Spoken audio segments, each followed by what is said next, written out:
Hi guys, welcome back to ha space. അങ്ങനെ വേൾഡ് കപ്പിലെ റൗണ്ട് ഓഫ് 16 മത്സരങ്ങൾ കഴിഞ്ഞിരിക്കുകയാണ്. ക്വാർട്ടർ ഫൈനൽ കളിക്കുന്ന ടീമുകൾ ആരൊക്കെയാണെന്ന് തീരുമാനമായിരിക്കുകയാണ്. അപ്പോൾ റൗണ്ട് ഓഫ് 16 ഓരോ മത്സരത്തിനും ഡീറ്റെയിൽ ആയിട്ട് വീഡിയോ ഒക്കെ ചെയ്യണമെന്ന് ആഗ്രഹം ഉണ്ടായിരുന്നു. പക്ഷേ ഒരു ഹെൽത്ത് ഇഷ്യൂസ് കാരണമായി ചെയ്യാൻ പറ്റിയില്ല.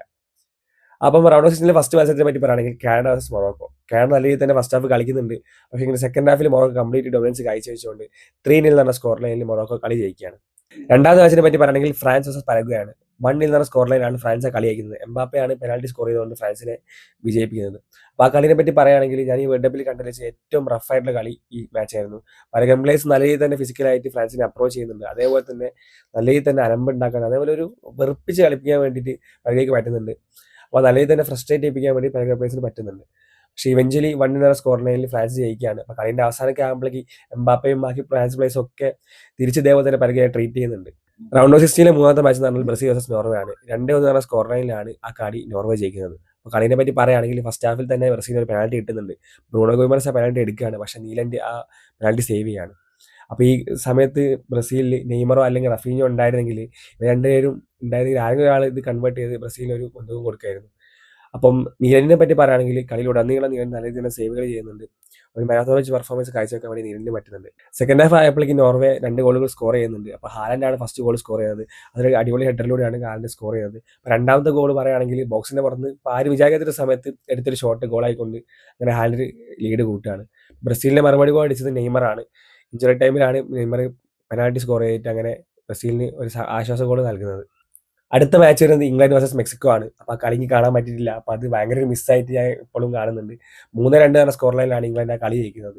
അപ്പോൾ ആ കളിയിൽ ഏറ്റവും ബെസ്റ്റ് പെർഫോമർ എന്ന് പറഞ്ഞാൽ ജൂഡ് ബെല്ലിംഗം ആണ്. 99 സെക്കൻഡ് ഗ്യാപ്പിലാണ് പുള്ളിക്കാൻ 2 ഗോൾ സ്കോർ ചെയ്യുന്നത്. അത് കഴിഞ്ഞ് ക്വാൻഷയ്ക്ക് റെഡ് കാർഡ് കിട്ടുന്നുണ്ട്. എന്നിട്ട് 10 പേരായി ചുരുങ്ങിയ ഇംഗ്ലണ്ടിനെതിരെ മെക്സിക്കോ നല്ല രീതിയിൽ കളിക്കുകയാണ്. 2 ഗോളുകൾ സ്കോർ ചെയ്യാൻ പറ്റുന്നുണ്ട്. പക്ഷേ ഇങ്ങനെ 3-2 എന്ന സ്കോർ ലൈനിൽ ഇംഗ്ലണ്ട് ജയിക്കുകയാണ്. മെക്സിക്കോയ്ക്ക് വേണ്ടി ക്വിനോനസും അതേപോലെ തന്നെ റൗൾ ജിമെനസും ആണ് ഗോൾ സ്കോർ ചെയ്യുന്നത്. ഇംഗ്ലണ്ടിന് വേണ്ടി അങ്ങനെ ഹാരി കെയ്ൻ വിന്നിംഗ് ഗോൾ അടിക്കുകയാണ്.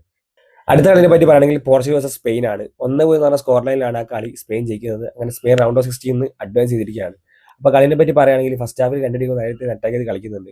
അപ്പോൾ അതിൽ തന്നെ സ്പെയിൻ ഏറ്റവും നല്ല ബെസ്റ്റ് പ്ലെയർ ആയിട്ടുണ്ടായിരുന്നത് ഡാനിയോലുമോ ആണ്. ഇനിയിപ്പോൾ പോർച്ചുഗലിൻ്റെ കാര്യം പറയുകയാണെങ്കിൽ ന്യൂനോ മെൻഡസ് ആയിരുന്നു നല്ല പ്ലെയർ ആയിട്ടുണ്ടായിരുന്നത്.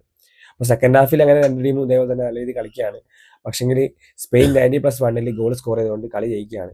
ഫെർണാണ്ടോ ടോറസിൻ്റെ ഒരു നല്ല പാസിൽ നിന്ന് മിക്കൽ മെറീനോ ആണ് സ്പെയിന് വേണ്ടി വിന്നിംഗ് ഗോൾ അടിക്കുന്നത്. അപ്പോൾ അങ്ങനെ സ്പെയിനും റൗണ്ട് ഓഫ് 16 ക്വാളിഫൈ ചെയ്തിരിക്കുകയാണ്. അടുത്ത കളി വരുന്നത് ബെൽജിയം വേഴ്സസ് USA ആണ്. അത് കളിയും ഞാൻ കണ്ടിട്ടില്ല. 4-1 എന്ന സ്കോർ ലൈനിലാണ് USA ബെൽജിയം ട്രാഷ് ചെയ്യുന്നത്.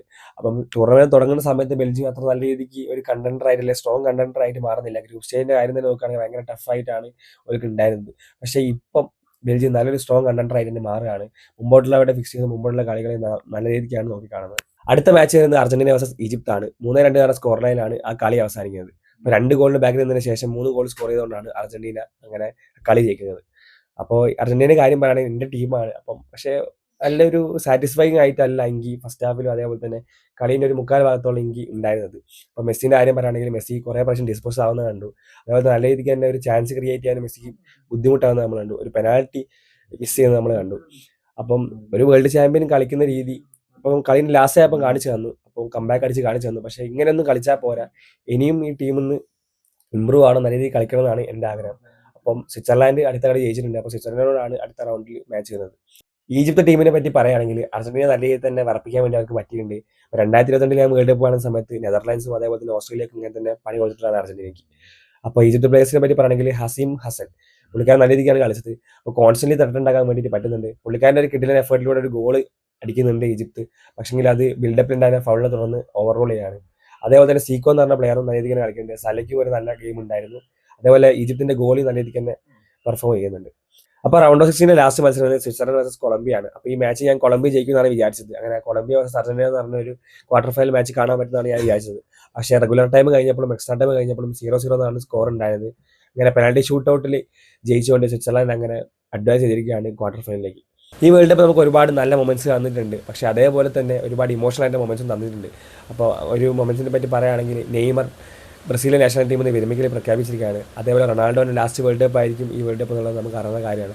അങ്ങനെ ഒരുപാട് ഇമോഷണൽ മൊമെന്റ്സും ഈ വേൾഡ് കപ്പ് നമുക്ക് നടക്കുന്നത് കാണാൻ പറ്റും. അപ്പോൾ നിങ്ങൾ ഈ റൗണ്ട് ഓഫ് 16 മത്സരങ്ങൾ കണ്ടിട്ടുള്ള ഒരാളാണെങ്കിൽ നിങ്ങളുടെ ഒപ്പീനിയനും തോട്ട്സും കമൻറ്റ് ചെയ്യുക. അപ്പോൾ അടുത്ത റൗണ്ടിൽ അതായത് ക്വാർട്ടർ ഫൈനലിൽ ആരൊക്കെയായിരിക്കും വിജയിക്കുക, നിങ്ങളുടെ ആഗ്രഹം എന്താണ്, നിങ്ങളുടെ പ്രഡിക്ഷൻ എന്താണെന്ന് കമൻറ്റ് ചെയ്യുക. Until next time, peace out.